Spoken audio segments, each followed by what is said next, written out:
તાજેતરમાં wealth tax જે છે એ ખૂબ ચર્ચામાં છે. G20નો એક સભ્ય છે બ્રાઝિલ અને G20નું પ્રમુખ પદ, G20ની પ્રેસિડેન્સી હાલ બ્રાઝિલ પાસે છે. તો બ્રાઝિલે અત્યારે એવું કીધું છે કે આપણે એક વેલ્થ ટેક્સ જે છે એ દાખલ કરવો જોઈએ. વેલ્થ ટેક્સનો મતલબ શું છે? આપણે અલગ અલગ ટેક્સ ભરતા હોઈએ, જેમ કે ઇન્કમ ટેક્સ, જેમ કે ગુડ્સ એન્ડ સર્વિસ ટેક્સ. તો ઇન્કમ ટેક્સ જે છે એ ઇન્કમ એટલે કે આવક ઉપર લાગે. પરંતુ આ જે અમીર લોકો રહ્યા ને એ શું કરે ખબર છે? પોતાની આવક હાવ નાની દર્શાવે. જેમ કે કોઈ કંપનીનો CEO હોય, કોઈ કંપનીનો જે ફાઉન્ડર છે, માલિક છે, તો એ પોતાની જાતને કંપનીનો CEO ઘોષિત કરી દે અને પોતાની આવક જે છે એ એકદમ ઓછી રાખે. ઘણી બધી વાર તમે સાંભળેલું હશે કે ફલાણાનો CEO જે છે એ પોતાની કંપનીમાં નોકરી કરવાનો ખાલી ₹1 જ પગાર લે છે.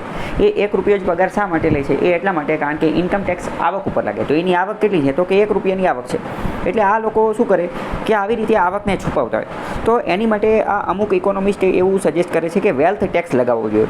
તો વેલ્થ ટેક્સનો મતલબ શું થાય? વેલ્થ ટેક્સનો મતલબ થાય કે વેલ્થ એટલે સંપત્તિ. જેટલી પણ સંપત્તિ જે છે, જે કોઈ પણ વ્યક્તિ પાસે જેટલી સંપત્તિ જે છે, એ સંપત્તિ ઉપર અમુક X નંબર ઓફ ટેક્સ જે છે એ લગાવવો જોઈએ. ઇકોનોમિસ્ટ, એક્સપર્ટ લોકો જે છે એ એવું કહે છે કે વેલ્થ ટેક્સ જે છે એ જે અમુક બિલિયોનિયર હોય એની ઉપર એની કુલ સંપત્તિ, ટોટલ સંપત્તિ, પોતાની કુલ નેટ વર્થ જે છે એના 2% જેટલો જે છે એ લગાવવો જોઈએ.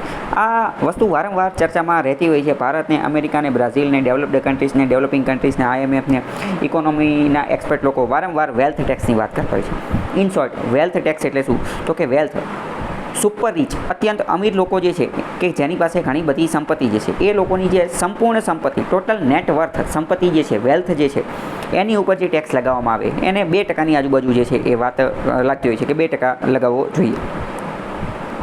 હવે વાત કરીએ તો બ્રાઝિલે તો આ વાત કીધી છે કે આપણે આવો ધંધો જે છે કરવો જોઈએ. પરંતુ અમેરિકા આની તરફેણમાં નથી. અમેરિકા આના વિરોધમાં છે. તમે વિચારો, અમેરિકા આવું શા માટે કહેતું હોય છે? અમેરિકા આની તરફેણમાં નથી. એની મોસ્ટ આઈએમપી વાત એ છે કે સૌથી વધુ બિલિયનર, સૌથી વધુ અમીર લોકો જે છે એ અમેરિકામાં છે. તો અમેરિકા એવું શું લેવા ઈચ્છે કે એમના લોકો ઉપર જે છે એ ટેક્સ લાગે? બીજું, ભારત એ આની તરફેણમાં નથી. ભારત શું લેવા? મોટાભાગના જે ડેમોક્રેસી લોકો જે છે, ભારત અને અમેરિકા જેવા જે મોટા લોકશાહી દેશો જે છે એ આની વિરોધમાં હોતા નથી. ભારતની, અમેરિકાની બધા. એની પાછળનું કારણ એ છે કે આવા દેશોની અંદર ઇનડાયરેક્ટલી જે અમીર લોકો, વેલ્થીએસ્ટ લોકો જે છે એમનું ડોમિનન્સ, એમનું ઇન્ફ્લુઅન્સ, એનો પ્રભાવ રહેલો હોય છે ઇલેક્શન ઉપર, ચૂંટણી ઉપર અને નેતાઓ ઉપર. એટલે અહીંયા આ બધી વસ્તુ જોવા મળતી નથી. પરંતુ આ વખતની વાત કરીએ તો બ્રાઝિલે આની ઉપર જે છે એ હકારાત્મક પ્રતિભાવ આપેલો છે. અને યુરોપિયન યુનિયન જે છે, યુરોપના દેશો, યુરોપિયન યુનિયન, એણે પણ કીધું છે કે હા ભાઈ, આ વેલ્થ ટેક્સ જે છે એ હોવો જોઈએ. ગમે ત્યારે તમે વેલ્થ ટેક્સની વાત કરતા હોય તો તમારા મગજમાં એક નામ ક્લિયર હોવું જોઈએ, ઝુકમેન. ઝુકમેનનું નામ જે છે એ તમારા આન્સરમાં આવવું જોઈએ. બ્રાઝિલે કીધું કે આ વેલ્થ ટેક્સ ઉપર આપણે રિસર્ચ કરીએ, સંશોધન કરીએ. તો બ્રાઝિલના કહેવાથી ફ્રેન્ચ ઇકોનોમિસ્ટ ઝુકમેન જે છે, ઝુકમેન, એણે વેલ્થ ટેક્સ ઉપર રિસર્ચ કર્યું અને વેલ્થ ટેક્સ નાખવાથી શું અસર થશે, સારી અસર, ખરાબ અસર, એ બધાનો ડિટેલ રિપોર્ટ જે છે એ તૈયાર કર્યો. અને ઝુકમેને પણ આ G20 દેશોની અંદર વાત કરી કે ભાઈ આ પ્રકારની વસ્તુ કહેવી જોઈએ. તો ઝુકમેને જોયું કે ભારત અને અમેરિકા જેવા અમુક દેશો ના પાડે છે કે વેલ્થ ટેક્સ ન લગાવવો જોઈએ, જ્યારે અમુક દેશો હા પાડે છે.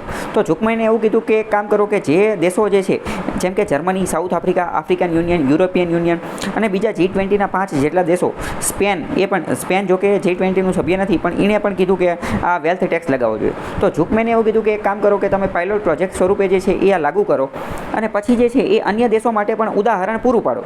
હવે આગળ ખબર પડશે કે ભાઈ આ લાગુ પાડો કે ન પાડો. પરંતુ તમે અમુક વાર તમારા આન્સરની અંદર સજેશન સ્વરૂપે એવું કહી શકો. તમને ખ્યાલ હશે કે ઓક્સફામનો રિપોર્ટ એવું કહે છે કે વર્લ્ડ ઇનઇક્વાલિટી, વિશ્વની અંદર અસમાનતા વધી રહી છે. ભારતની અંદર સૌથી વધુ અસમાનતા જોવા મળે છે કે સૌથી વધુ ભારતના 2% અમીરો પાસે જે છે એ 70% જેટલી દોલત રહેલી છે. ઓક્સફામનો રિપોર્ટ આવું કહે છે.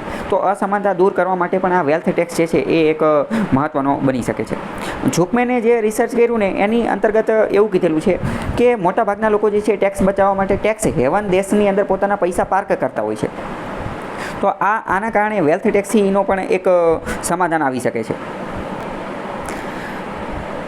ઝુકમેન જે છે, ઝુકમેનનું એવું કહેવાનું થાય છે કે સમગ્ર દુનિયાની વસ્તી 8 બિલિયન છે. આ 8 બિલિયનમાંથી આપણે જો આ વેલ્થ ટેક્સ લગાવી તો કેટલાની ઉપર આવે?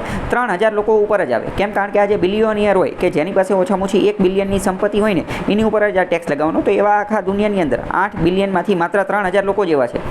જો 8 બિલિયનમાંથી 3000 લોકો ઉપર આ 2% ટેક્સ લગાવવાથી જે પૈસા મળે અને એના કારણે અન્ય લોકોનું જીવન સુધારતું હોય તો આ અન્યાય કરવામાં કશું ખોટું નથી, એવું જે છે એ માનવાનું થાય છે ઝુકમેનનું. ભારતમાં જો આ લાગુ પાડવામાં આવે તો શું થાય? તો ભારતની અંદર વાત કરીએ તો ભારતમાં 67 જેટલા બિલિયોનિયર છે.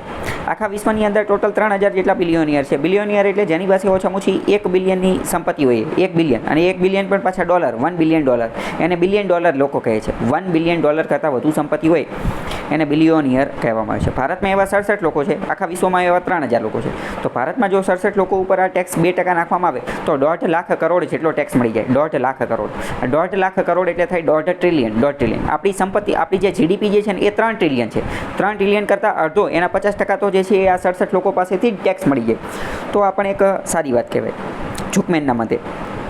ઝુકમેને એક બીજી વાત પણ કીધેલી છે કે જો સરકાર આ વેલ્થ ટેક્સ ન લગાવે તો એક એવી ઘોષણા પણ કરી શકાય છે કે સ્વૈચ્છિક રીતે સુપર રીચ લોકો જે છે એ પોતાની સંપત્તિ ઉપર 2% ટેક્સ જે છે એ સરકારને ગણી અને આપી દે, કે વોલેન્ટરી સ્વૈચ્છિક રીતે આપી દેવાય. પણ જો કે એ તો નહીં જ આપે, પણ આવી એક ઘોષણા જે છે એ પણ કરી શકે. હવે અહીંયા આ વેલ્થ ટેક્સની તમે ગમે ત્યારે વાત કરતા હોય ને તો તમારા મગજની અંદર, ઇતિહાસની અંદર ગાંધીજીનું ચિત્ર જે છે આવવું જોઈએ. કારણ કે ગાંધીજીએ પણ એક આવી જ વસ્તુ કીધી હતી. ગાંધીજીએ ટ્રસ્ટીશીપનો સિદ્ધાંત આપેલો હતો. ટ્રસ્ટીશીપના સિદ્ધાંતની અંદર ગાંધીજીએ કીધેલું હતું કે તમે ગમે એટલા અમીર હોય, ગમે એટલા પૈસા, સંપત્તિ, ઓલું પેલું હોય, પરંતુ હકીકતમાં સંપત્તિ તમારી માલિકીની નથી. તમે માત્ર અને માત્ર એના ટ્રસ્ટી છો. તમારે ખાલી એની સેવા કરવાની છે અને પછી તમારે જે છે એ ખાલી ટ્રસ્ટી તરીકે આનું જે છે એ સેવા કરવાની છે અને આનેથી જે ફાયદો થાય એનો ઉપયોગ તમારે લોકોના કલ્યાણ માટે કરવાનો છે. તો આ વેલ્થ ટેક્સને તમે ટ્રસ્ટીશીપના સિદ્ધાંત સાથે પણ સરખાવી શકો છો. આની ઉપર મેઇન્સમાં પણ પ્રશ્ન પૂછાઈ શકે અને નિબંધ પણ પૂછાઈ શકે છે. મેં તમને કીધું કે અમેરિકા જે છે એ આની વિરોધમાં છે. એની પાછળનું મેઇન કારણ આપણે જોઈએ તો એની પાછળનું મેઇન કારણ તો એ છે કે વિશ્વના જે 10 બિલિયોનિયર જે છે, વિશ્વના 10 બિલિયોનિયર, એમાંથી 9 તો અમેરિકાના છે.